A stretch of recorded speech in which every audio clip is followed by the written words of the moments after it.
Glória a Deus. Queridos, quero saudar a todos com a paz do Senhor. Com a permissão do meu pastor, quero ler o texto devocional, o texto que está no meu coração, para fazer menção ao tema tão bem sugestivo sobre integridade e poder. Eu quero convidá-los, estou fazendo uso da versão King James, 1611, segunda carta do apóstolo Paulo a Timóteo, capítulo 1, versículos 7 e 8.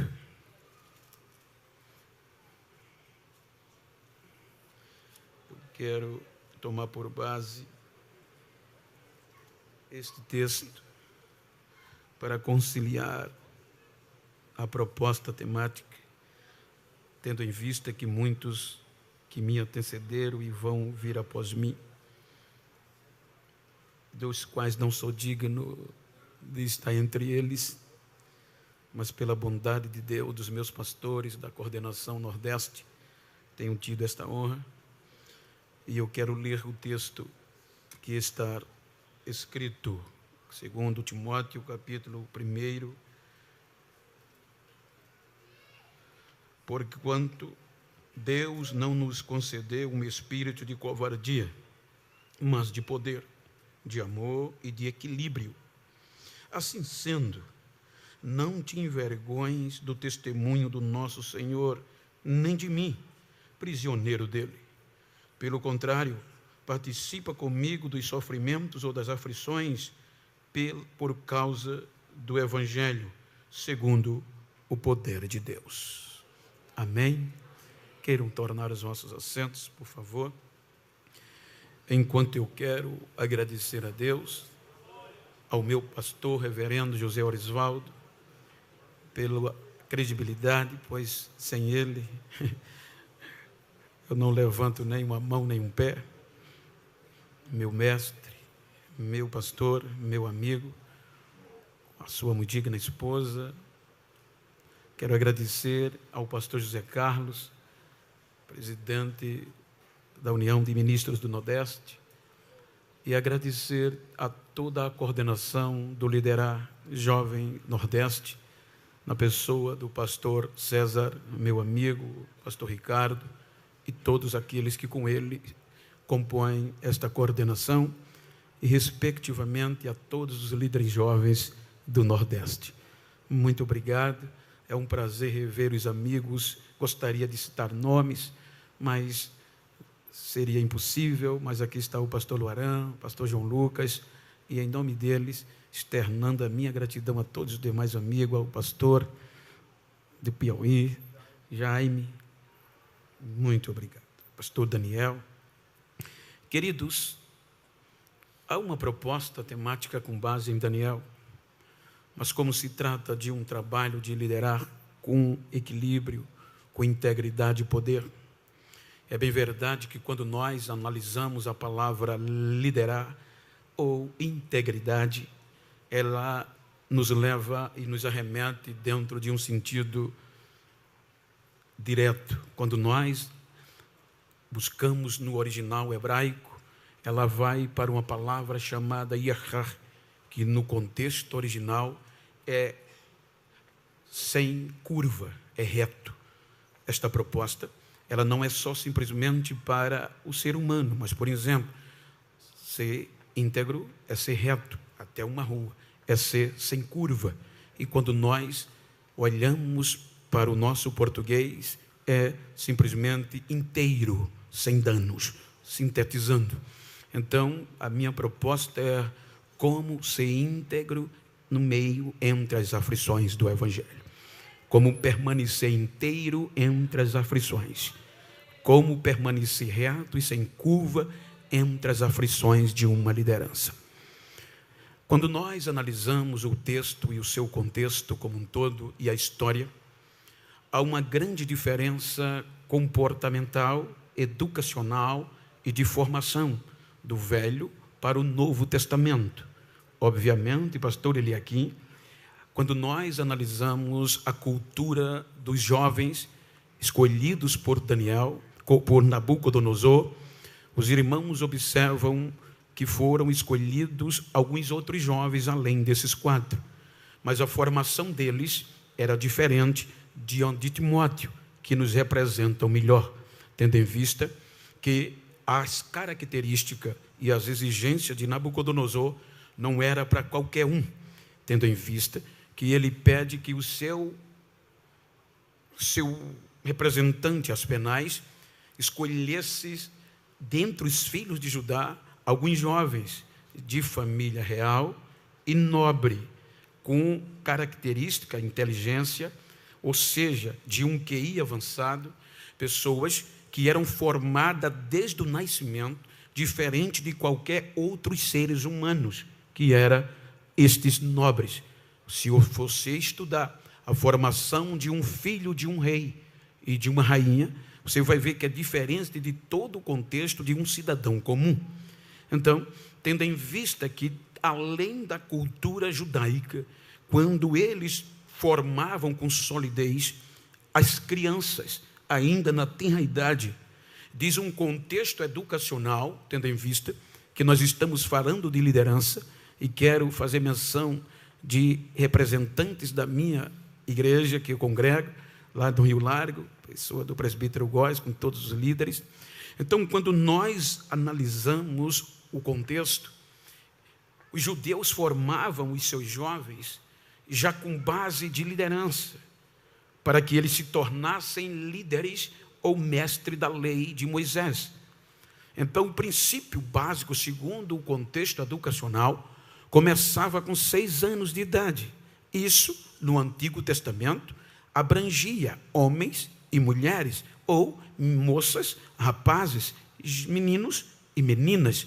Então, entre 5 a 6 anos, eles começavam a formá-los com base no Beit Talmud, ou Talmud, que é Beit casa, Talmud, ensinamento, aprendizado, instrução. Então, este Beit Talmud era o ensino em casa. No ensino em casa, eles estudavam a preparação sólida acerca de uma vida, para que quando eles se desviassem, ficassem velhos, não se afastassem, não se desviassem daquele aprendizado desde criança.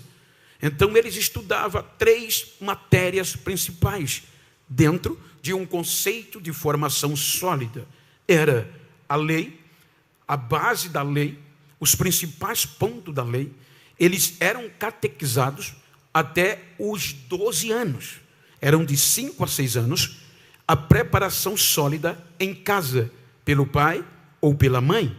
Então, com base neste aprendizado, nesta solidez, eles terminavam esses 6 primeiros anos com 3 convicções do judaísmo: a lei, o comportamento e a alimentação. Então, observe que, além de uma crença, além de uma formação com base nos 4 jovens, nobreza, eles ainda tinham o contexto judaico. Então, eles aprendiam em 6 anos a lei, como o judeu pode se comportar. Eu digo, debaixo da graça de Deus, eu tenho o privilégio de andar o mundo ou parte dele. E eu tenho amigos judeus, eu tenho amigos, e eu viajo cidades, países, e nunca vi um judeu ortodoxo se misturar. Ele pode morar no melhor e no mais perfeito país, mas eles não se misturam, porque a sua solidez começa dos 5 a 6 anos de idade. Então, além do comportamento, eles também aprendem a alimentação, o que deve comer, o que não deve, o que é puro, o que é impuro, o que o judeu pode ser puro ou ser imundo. E para tirar isso deles, não é fácil. Eu tenho amigos que trabalham em construções, tanto na América como na Europa, que isso dá muito, e eles dizem: Bento, se a gente mexer numa geladeira, se eles souberem que a gente abriu água, está trabalhando, tocou no fogão, eles jogam fora, porque eles não chamam aquilo a partir dali de imundo, porque nós tocamos. Então, quando eles completam 12 anos, eles terminam o Beit Talmud, ensino em casa, aprendizado em casa. É aqui que vem o Bar Mitzvah, que é o procedimento que as mulheres só chegam até aqui no Antigo Testamento. Até aqui, as moças estão prontas para o Bar Mitzvah. Uma mulher propõe a lei, a Torá, elas respondem algumas perguntas e já está completo. E dali, elas vão ser preparadas, como já foram, mas agora estão prontas para umas boas donas de casa. Na cultura passada, quero fazer para você entender o privilégio que nós temos. Quando a partir dos 12 anos, os homens, a aptidão, o desejo familiar, é para que eles se tornem mestres, líderes por excelência. Aí vem a sabatina. O Bar Mitzvah do homem é diferente do da mulher. As perguntas são mais consistentes. E é diante de uma mesa examinadora, conhecida como escribas, como mestres. Sendo eles aprovados, eles vão escolher, pela sua capacidade de conhecimento e de preparação básica no Beit Talmud, qual mestre ele quer seguir. Ou mestre, se fosse hoje, Orisvaldo, mestre Zé Carlos, mestre Eliaquim, mestre Loaran, mestre César. Eu, como fui aprovado por eles, então eu vou escolher qual deles eu vou me tornar discípulo. Porque eu escolhendo eles, a partir daqui, eu vou aprender outro contexto, chamado Beit Midrash, ou Beit Derash, que agora é o aprendizado em sala, é o aprendizado presencial. Ou seja, eu perdo o direito de viver, e a partir daqui, eu vou aperfeiçoar-me. Que o contexto educacional, a grade diz que a partir daqui, eles vão emergir, vão buscar, vão consultar, vão indagar todo o contexto do Velho Testamento, tudo que é proposto na lei. E a partir dali, eu não tenho mais direito. Quem vai ter direito é o meu mestre. Eu não posso me afastar dele. Eu tenho que passar 15 anos comendo poeira. A expressão aos pés do mestre é comer poeira, porque ele não tem direito de passar na frente do mestre. Ele anda, ou eles, atrás do mestre. Porque o comer ou aos pés é se quem vai na frente, obviamente, simbolicamente, faz poeira. E quem vem atrás vai comer. Então, dentro da linguagem, eles passam 15 anos aprendendo, aperfeiçoando o que aprenderam em casa. A lei, aperfeiçoando o comportamento, aperfeiçoando tudo, a alimentação, para se tornar líderes por excelência, se tornando mestre da lei de Moisés. Então eles estudam até os 30 anos. Com 30 anos é que eles vão se tornar mestre. E a partir daqui, mestres sendo, eles vão formar discípulos. E formando discípulos, eles vão agora tecer, disseminar todo o conhecimento que eles tiveram da lei. E aqui, com integridade, sem curva e reto, sendo todo perfeito. Observem que quando Jesus passa esse processo, cumprindo a justiça, ele vai começar, ele passa 90% da sua vida se preparando, e 10% execução, 30% ele começa, porque agora ele é mestre. Qual é a diferença? Qual era o problema? É que com o advento dos gregos macedônios e dos romanos, o Velho Testamento já termina ruim. E agora, no período intertestamentário, piora. Por quê? A cultura grega macedônia vai impactar. Além dela, a cultura politizada dos romanos pega de cima para baixo. Enquanto a cultura pegava de baixo para cima os gregos macedônios, agora os romanos pegam de cima para baixo. E que vai deteriorar os princípios lógicos. E aonde vai atacar? Os formadores de opiniões. Por quê? Observem que a própria diretoria, composta por Anás, Caifás, seu sucessor, e agregados, eles tinham toda esta preparação, mas já não tinha integridade. E os escribas, para agradar, agora estavam formando líderes com a mesma percepção de degradação moral e espiritual, a ponto que o próprio sistema que dirigia os cultos, de onde vinham as maiores decisões, não acreditava em ressurreição.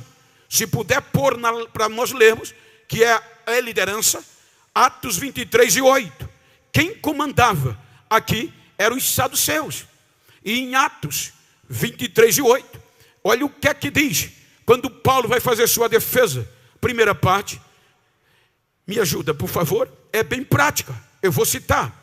Porém, porque os saduceus dizem que não há ressurreição, nem anjo, nem espírito. Veja o que eles ensinavam. E, obviamente, os escribas, os formadores de líderes, iam formando esta raça, estes novos líderes, dentro da perspectiva judaica, com esta visão. Então é quando Deus não aguenta mais, é quando Deus não suporta mais. Aí vem Jesus. Quando Jesus começa a pregar, com 30 anos, os seus discípulos, ele vai formar líderes. Veja que ele não vai formá-los com base filosófica. Ele não vai formar os seus discípulos com base no conhecimento humano.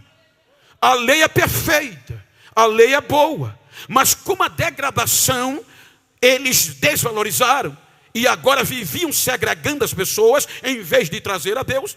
Aí Jesus vai começar a formar líderes, baseado em quê? No poder de Deus. Veja que quando Jesus quebra o protocolo, pela lógica, qualquer mestre aqui, obviamente, eu vou falar algo dentro de uma construção, dentro de uma crítica construtiva. Eu vou me impor. Ora, dentro de uma lógica, isso é comum, isso é cultura, isto é normal para nós. Por exemplo, se você quer fazer um projeto, aí você vai ver, aqui tem um lourinho, do olho verde, do cabelo branco, com toda a formatura. Do outro lado você tem um pretinho, sem leitura. Você vai investir em quem, gente? Vai me escolher? Não vai ser fácil. Então, pela lógica, era para Jesus ir em Jerusalém, porque lá estavam os formando, os terminandos o Midrash. Então, ora, eram homens com base sólida de liderança, mas haviam se degradado fisicamente, moralmente e espiritualmente. Aí Jesus vai pegar quem não era para ser. Olha onde começa o evangelho de poder. Daniel era nobre, o esquadro era nobre. Isso não diz característica a fé, porque quando eles aparecem, a fé havia acabado. Mas eles foram formados com estrutura. Mas agora não. Jesus vai começar a pregar um evangelho com analfabeto, sem letra, sem conhecimento literário. Atos 4:13 está dizendo que ele é sinônimo de analfabeto. E escolhe, e diferente de Jerusalém, que eles tinham o direito de escolher o mestre. Veja que a situação era tão corrível que Jesus em João diz: não foi vocês que me escolheram, eu escolhi a vós, para que vardes e dê frutos, e os vossos frutos permaneçam.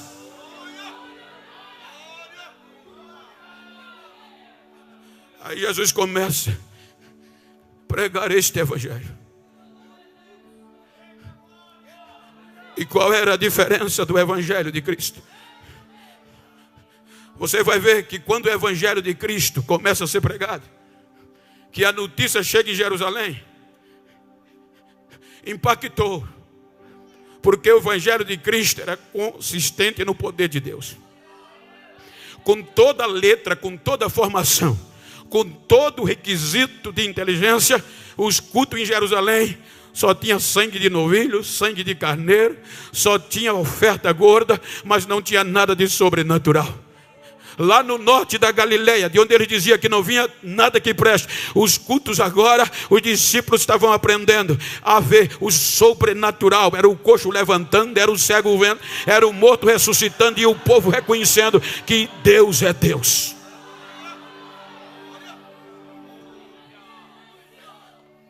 Aí incomodou. Olha o que diz Mateus 22. A notícia chegou. Aí eles mandaram mensageiros, doutores, peritos, especialistas no conhecimento da lei. Aí chegaram para Jesus e foram tocar no assunto logo da ressurreição. Mateus 22. Eles chegaram para Jesus e disseram: Senhor, bem em nosso meio, a nossa lei diz, veja que eles eram expertos, que se um homem casar e tendo ele irmão, e se ele morrer e sua mulher não lhe der filho, o irmão mais velho casa com ela, e o filho que ele tiver vai dar a ele, nome a ele, para lhe dar descendência, para lhe dar nome. Então eles contam a história que naquela região tinha 7 irmãos. O primeiro casou, a mulher morreu, o segundo, o terceiro e o 7º. Aí chegam para Jesus e dizem: Senhor, na ressurreição, tirando onda com Jesus, de quem vai ser a mulher que todos casaram com ela? Mateus 22, 29, olha o que Jesus diz. Eles tinham todo o conhecimento, mas erraram em 2 coisas. Viviam só na filosofia. Mateus 22, 29. Tendo em vista que é para líderes. Não posso estar aqui pulando muito. Então, observem. Mateus vai dizer o que Jesus? Deu bem, ó. Vamos citar. Jesus, porém, respondendo, disse-lhes. Disse-lhes o quê? Jesus disse isso para quem? Para os peritos da lei. Errais. Errais em quê?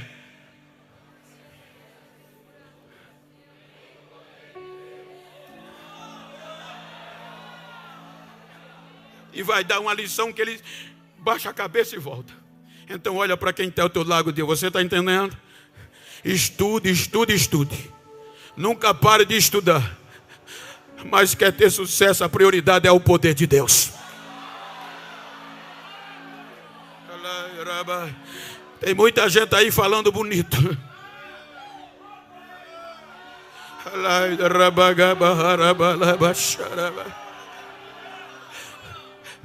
Então veja que a vergonha começa logo com Cristo.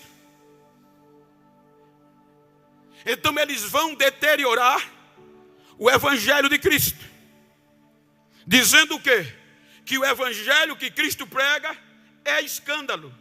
1 Coríntios 1 e 23. Você vai ler comigo. 1 Coríntios, se puder me ajudar, fica atento. 1 e 23. É mencionado por Paulo. Está na tela. Versículo 22, começa do 22.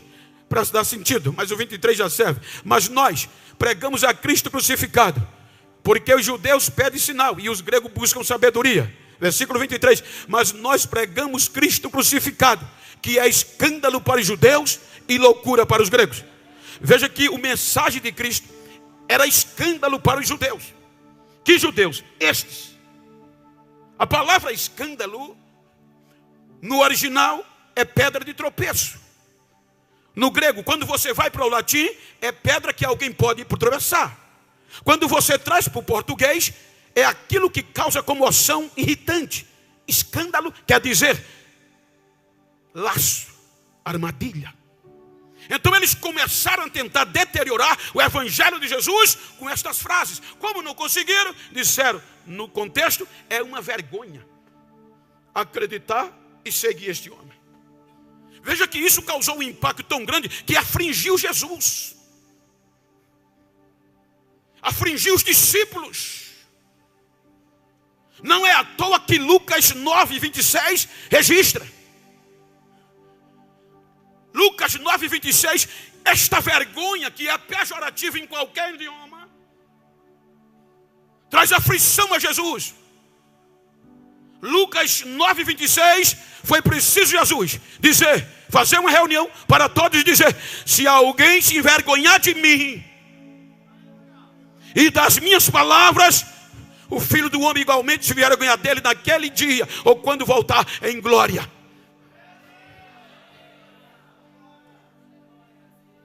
Veja que já começou aqui, gente. Presbítero Góes, Aline. Por causa da ressurreição. Pode olhar que o maior gargalo do evangelho é a ressurreição.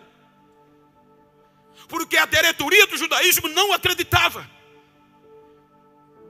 E Jesus dizia: eu sou a ressurreição e a vida. Então tentaram denegri-lo, ao ponto de levá-lo à morte. E a morte era para escravo fugitivo. A morte de cruz. A morte de cruz era para insurgentes. Não era para qualquer crime. Roma aderiu para isto. A morte de cruz era se eu causei insurgência. Eu tinha que morrer de forma exemplar para quem me seguia não continuar pregando o que eu ensinei. A morte de cruz era uma morte para que alguém começasse a ensinar uma doutrina e fosse de encontro à religião e ao sistema imperial. Batendo ele, não teria mais como ninguém o seguir, porque ia morrer do mesmo jeito. Mas o evangelho de Cristo é poder de Deus.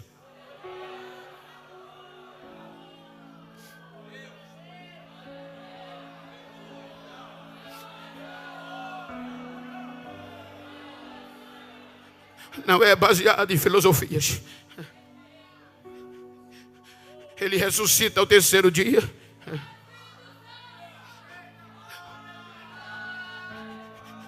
Olha que coisa linda.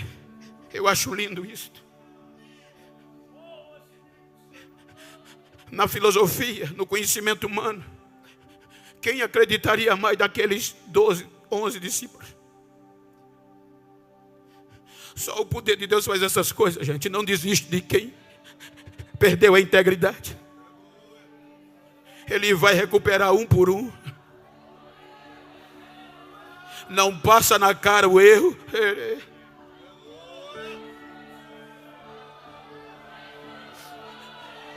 E ainda diz: vocês vão ser minhas testemunhas.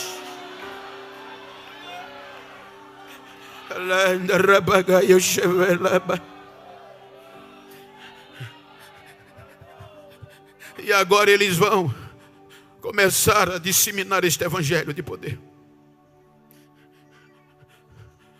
O interessante é que nós, como gentios, não fazíamos parte.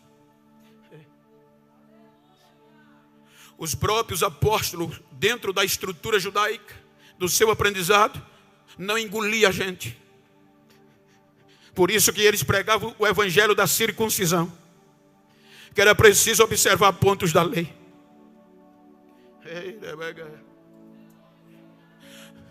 Aí no capítulo 8 de Atos dos Apóstolos, a gente conhece um jovem que tinha terminado o Midrash e o Derash e comeu poeira aos pés do doutor Gamaliel, líder por excelência, irrepreensível. Se você colocar Filipenses capítulo 3, versículos 5 e 6, você vai ver quem era este jovem. Filipenses 3, salvo engano, capítulo 3, versículos 5 e 6, vai dizer, ele dá um testemunho dele, antes da convenção, quem era ele. Ele diz que se alguém pode se gloriar na carne, ele muito mais, porque ele se preparou desde menino para isso. Mas ele diz, segundo o zelo, perseguidor da igreja, segundo a justiça que há na lei, irrepreensível. Mas o que para mim era ganho, reputei por perda. Por causa de quê?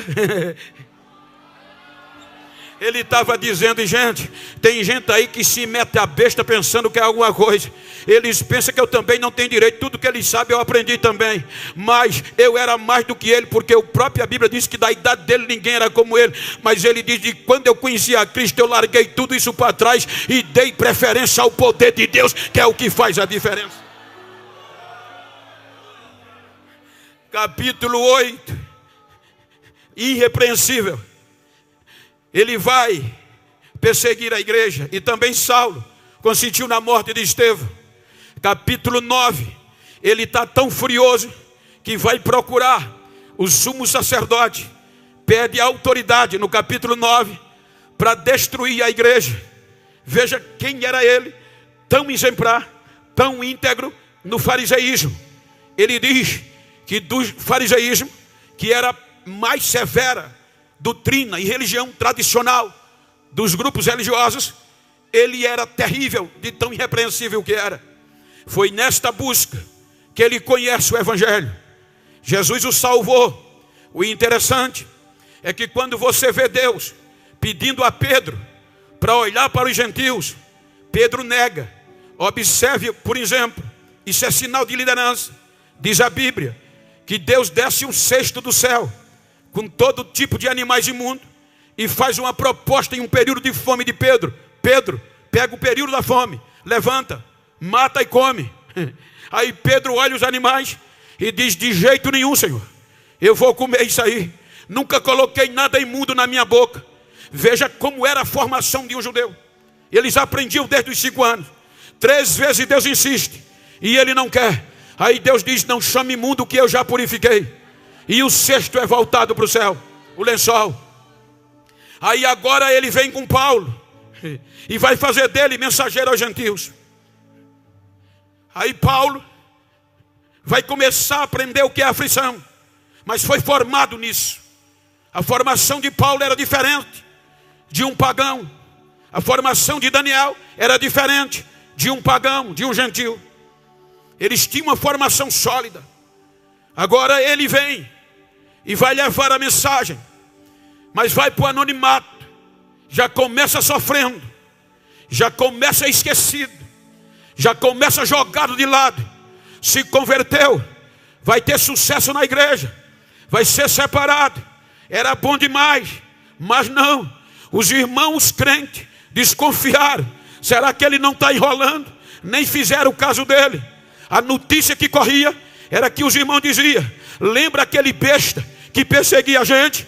Sim, Saulo, agora é crente também. Como? Agora é crente besta no bom sentido, nordestino que nós somos. Então agora Paulo vai ser esquecido. Os irmãos pegam ele de Cesareia Marítima. Se você olhar o mapa, Jerusalém não é perto da Turquia. E Tarso está entre Antioquia e a região da Galácia. Isso costeando o mar. Pegam Saulo e mandam para Tarso.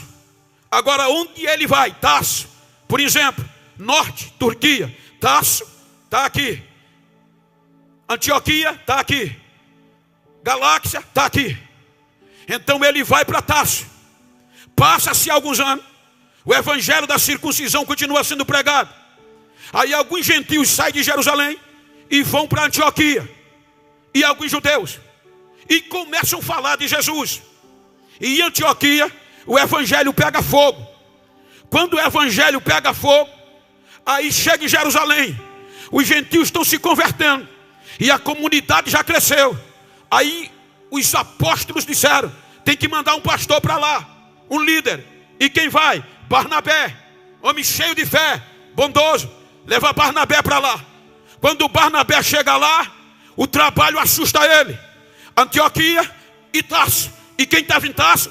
O amigo Paulo. Aí ele lembrou: vou procurar Paulo para me ajudar, ser meu vice-presidente. Aí ele vai em Tarso, encontra Paulo, e Paulo diz: eu já sabia. O Jesus que me apresentou disse que eu ia levar a mensagem gentil. Pode contar comigo, e vem para Antioquia. Quando ele chega em Antioquia, não vai pregar mais um evangelho que era pregado em Jerusalém.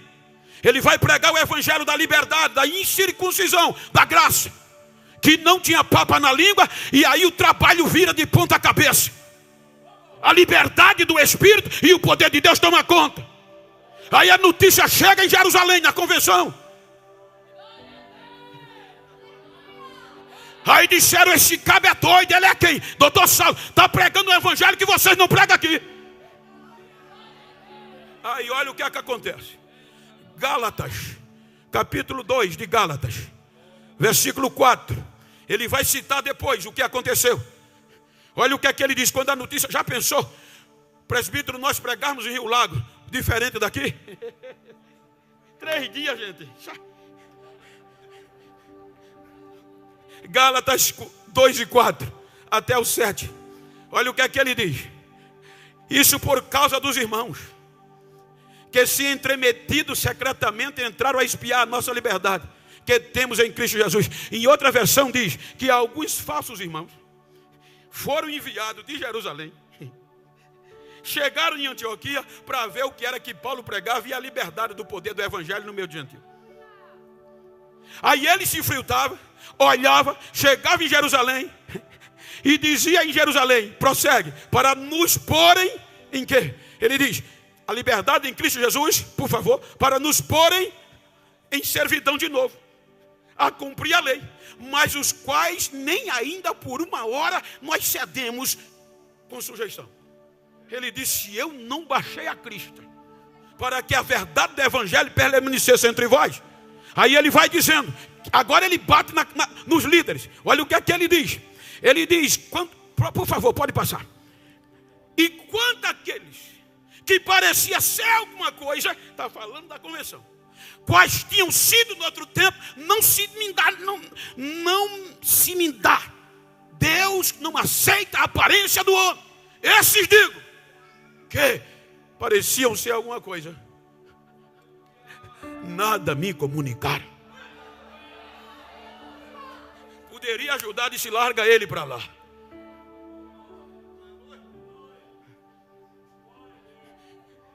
Quer ser líder, filho? O pau canta, mas você tem que manter-se íntegro, com base no que Deus te chamou. Aí ele vai fazer a primeira viagem. Voltando, ele sai de Antioquia e vai costear o mar e pegar parte do mar. Salamina, Pafos, Chipre, que é a ilha. Depois de Chipre, Perge. Depois de Perge, ele corta direto para Antioquia da Pisídia, que já está depois da região licaônica. Quando ele chega na Antioquia da Pisídia, ele prega a ressurreição, é expulso. Aí de lá ele vai para a região licaônica. A região licaônica está na Galácia, região Gálatas, Icônio, Listra e Derbe. A primeira viagem dele vai terminar em Derbe, mas em Listra. E lá termina da forma mais cruel que um crente pode sentir.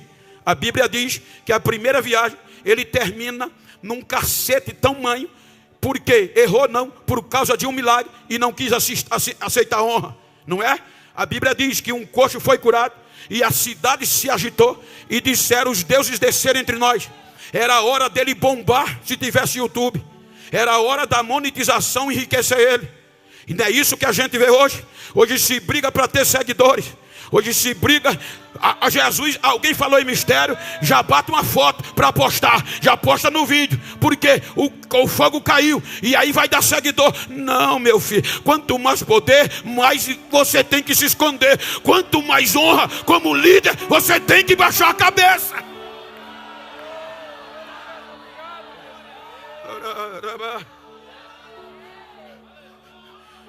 Ele não aceita. As pessoas da cidade batem tanto que a Bíblia diz que pararam porque pensavam que ele tinha morrido. É aqui que alguns doutores, entre eles Dr. Plumer, nos dá o direito de conjecturar e dizer que Dr. Plumer é um doutor de divindade, autor de muitos livros.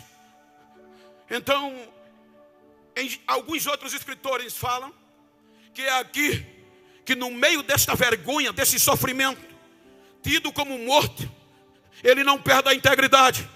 Os irmãos sabem que ele ainda respira e vão socorrê-lo. E vão socorrê-lo aonde? Na casa de Lloyd e Lídia.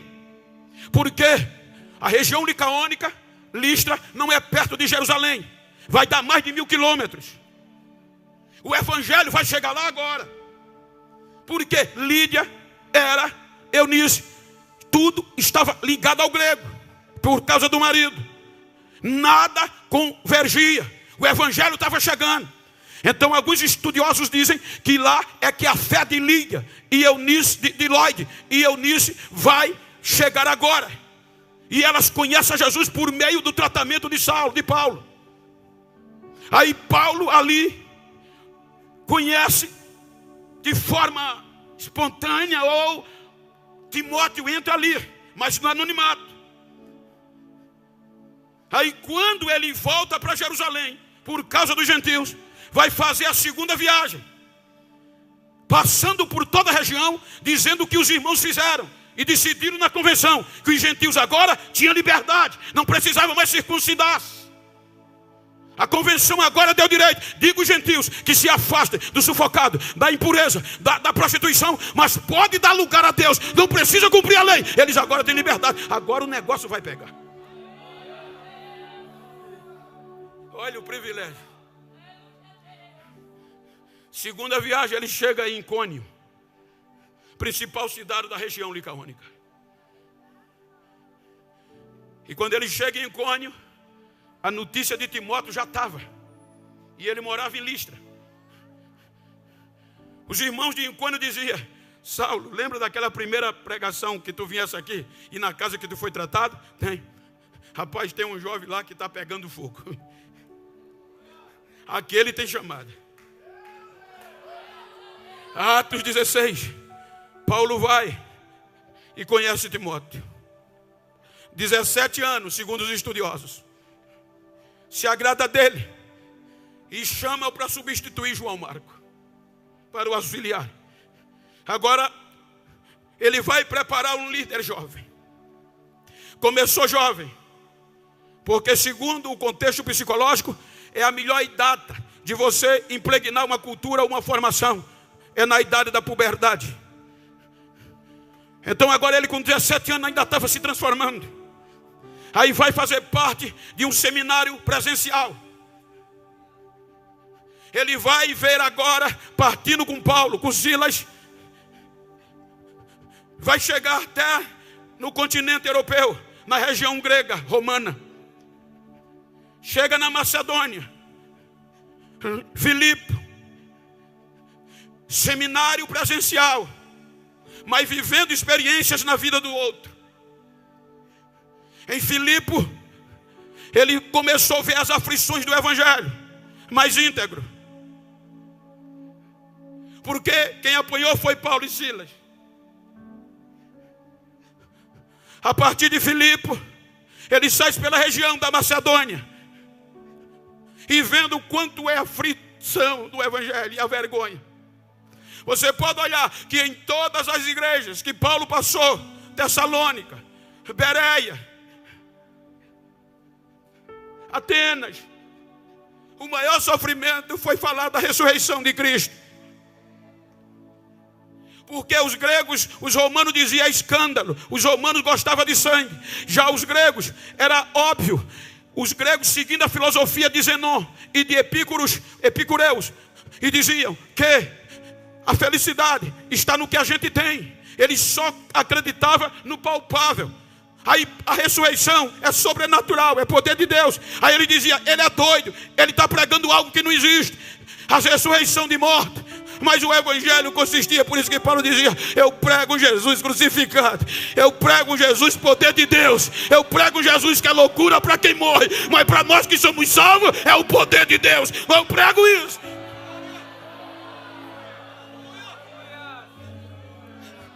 E Timóteo observando. E Atenas, ele pregou um Deus desconhecido, que a cidade toda se alvoroçou e não falava no outro assunto. Um Deus que vive. Foi parar no Areópago, lugar de discurso dos filósofos. Quando ele fala na ressurreição, zombaram dele e dizia, sobre esse assunto a gente te ouve depois, e esvaziaram o local. Vai para Tessalônica, aflição. É um sentimento persistente de dor física e moral. A vergonha é um sentimento de medo causado pela incerteza. Em nenhum momento Paulo demonstra isso. E Timóteo, aprendendo, é expulso de Tessalônica. Timóteo traz a notícia da degradação. Timóteo está em Corinto. Seminário presencial, mas tendo aflição na vida dos outros, vendo só algo.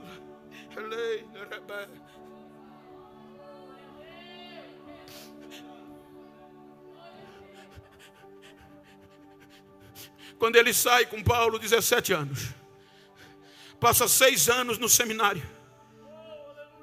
Com 23 anos, 64 depois de Cristo aproximadamente, Paulo se torna inimigo do Estado. E agora a comunidade na Ásia Menor, a principal cidade da província romana na Ásia Menor, Éfeso, precisa de um líder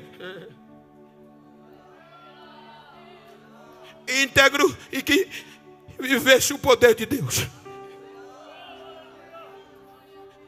E quem era o xodó de Paulo? Não só por ser considerado como filho, não, mas porque ele acompanhou um seminário de 6 anos ininterrupto. Aí Paulo põe Timóteo em Éfeso. Primeira carta, 64 depois de Cristo. A primeira carta ele vai dizer: vou ensinar meu filho, já que está pronto, a formar obreiros, a formar líder, a se comportar, a superar as dificuldades. E a primeira carta vem 3 anos depois, só 3 anos. Diga para quem está ao seu lado: só 3 anos. A notícia chega na prisão em Roma. Paulo, não estão respeitando Timóteo. As pessoas estão rindo dele. E o pior que agora não era fora, porque geralmente no seminário ele via os judeus e os gregos perseguirem Paulo, mas agora era dentro da igreja. Alguns obreiros afastados, desviados do poder de Deus dentro da igreja. Timóteo pregava a ressurreição e ele dizia: isso aí é um besta, não sabe de nada, a ressurreição já aconteceu. Começavam a zoar dele, ele é muito jovem, desprezar a sua juventude e a sua liderança.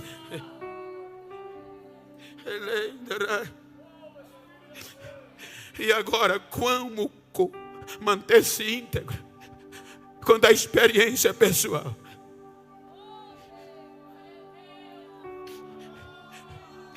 Como se manter íntegro quando o seu líder está preso e o Jesus que você prega está morto e aparentemente está em silêncio?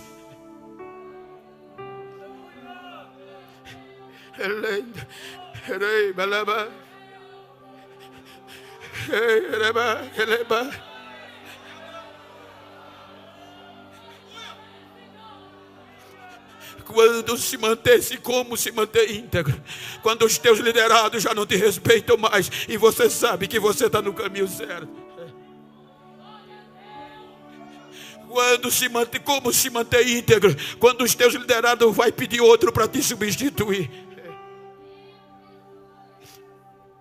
O sentimento da vergonha vem.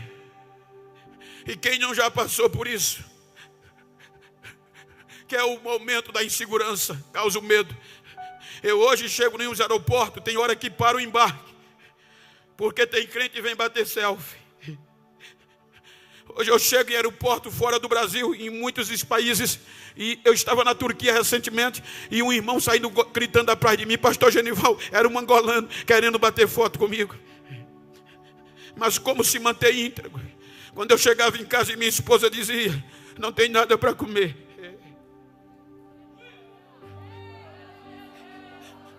O cartão não tinha crédito, enchia um carro, ia passar, o apitozinho, pipipi, passou, é a senha. Não, moço, não está autorizando. Tinha que devolver os carros e ela voltar para casa chorando. E você orando 3 vezes no dia, você jejuando 5 dias por semana, como essa aflição não te corrompe?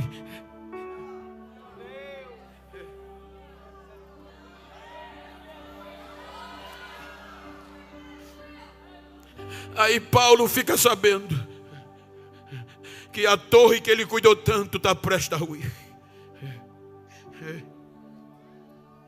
Paulo fica sabendo que se demorar muito, Timóteo desaparece.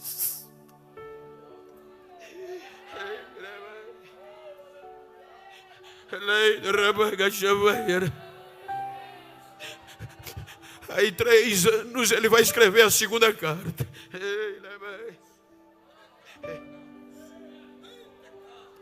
E ele vai estimular a Timóteo a lembrar da fé.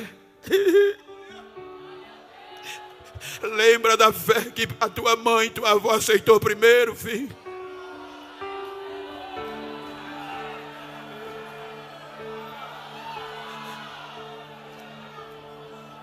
Lembra da fé que eu tenho certeza habita em ti. Lembra que você não foi escolhido por qualquer coisa. Eu tenho certeza, quando eu coloquei a mão sobre você, o Espírito também veio e te autorizou. Desperta o dom que há em ti, filho. Porque Deus não te deu um espírito de medo.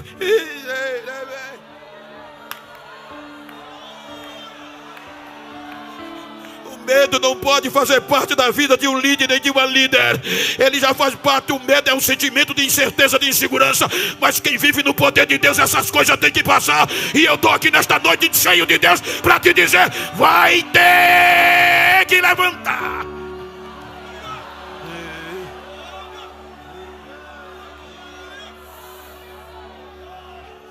Eu não estou pregando para super líderes. Eu estou pregando para Timóteos da atualidade. Nós vivemos tempos assim.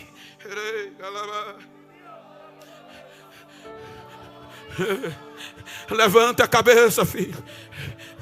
E te digo mais: não tenha vergonha de continuar pregando o testemunho de Jesus. E nem falar no meu nome, que eu sou preso por causa dele. Continua pregando, filho. Sofre as aflições do evangelho segundo o poder de Deus. Ou seja, se você for baseado no poder humano, filosófico, você cai. Mas no poder de Deus, você é mais que vencedor. Você vai sair dessa, você vai vencer. Levanta a cabeça, Timóteo.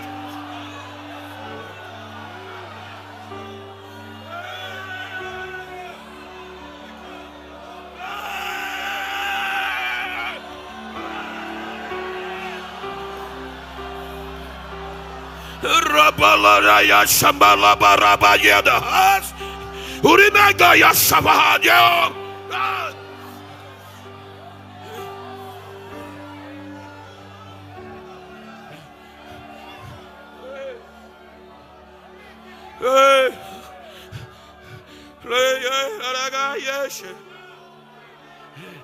O Espírito Santo está mandando eu te dizer: é noite de levantar.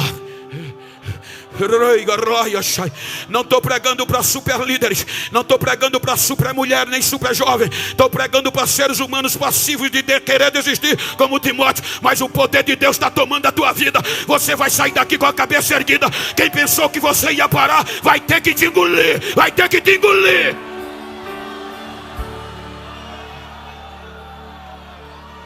Como manter-se sem curva, íntegro, inteiro, quando as aflições chegam? Só segundo o poder de Deus. Estava pregando em Londres uns 15 dias atrás.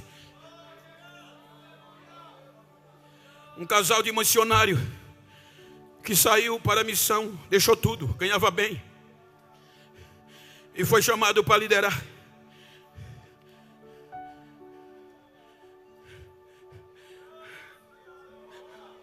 E eles me contando: Bento, deixamos tudo para trás, mas a vergonha e a aflição chegou. Fiéis, liderando a igreja. A esposa disse: a geladeira vazia, enchia a panela de água para ferver e não tinha o que colocar. E diziam: aí, quando nós estávamos quase desistindo, Dizem eles, a minha filha de 8 anos chegou para mim e disse: mamãe, eu estou com 3 dias de jejum, para Deus nos ajudar. Ela disse: filha, não faça isso. Você tem 8 anos jejuando 3 dias, filha.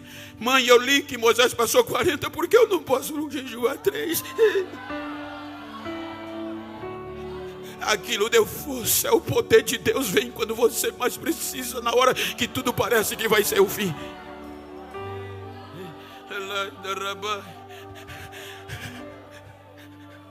Sentimento de aflição, ele é persistente, com dor física.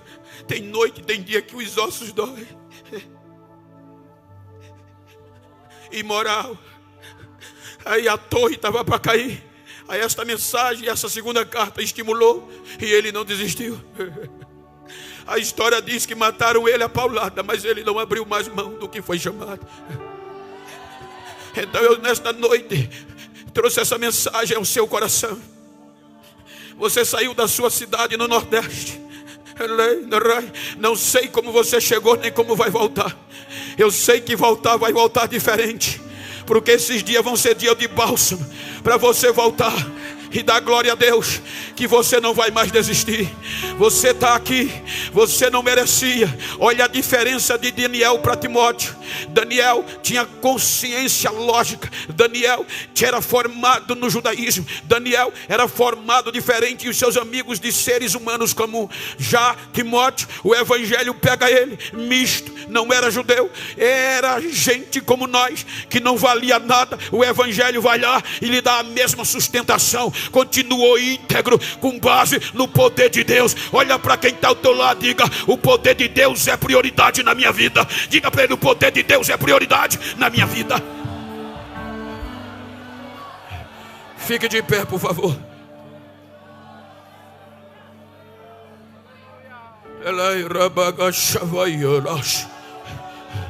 Se você pode, líder, se você pode, meu filho, minha filha, vira para esse irmão, para esse líder íntimo, ou do mesmo sexo que esteja perto de você. Olha para ele aí, por favor. Como eu estou com o pastor César aqui, com todo respeito. Olha para ele assim, não olha para mim não. Olha no olho dele, no olho dela. É um seminário de líderes. É hora de nos confraternizarmos no poder de Deus. Olhando nos olhos dele, diga: não quero nem saber como você chegou no liderar. Quero saber como você vai sair. Diga: vou sair sabendo que eu não posso desistir. O osso vai doer, a carne vai doer, as lágrimas vão rolar, mas eu não vou entregar, eu não vou desistir. Diga para ele: a partir de hoje, dá um recado a quando chegar na tua cidade. Aqueles que pensavam que eu ia desistir, que eu ia desmoronar, dá um recado a ele. Ele vai ter que me engolir, que eu vou sair pegando fogo, eu vou sair de cabeça erguida. Abraça ele, abraça ela.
fogo não me queima, nas águas não vou afundar, pois estás comigo. Não estou sozinho, eu estou guardado no esconderijo. Não estou sozinho, tu estás comigo. Temer porque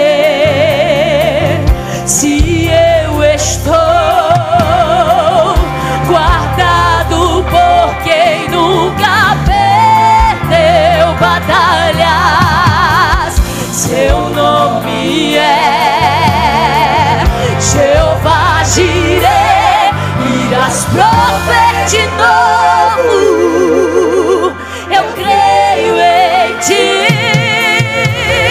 Haja o que houver, inimigas, irás prover de novo. Eu creio em ti. Eu não vivo do que vejo, vivo do que creio. Irás prover de novo. Eu creio em ti.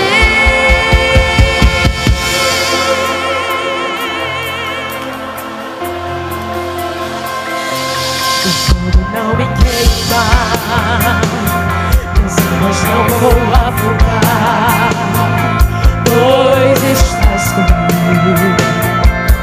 Não estou sozinho, eu estou guardado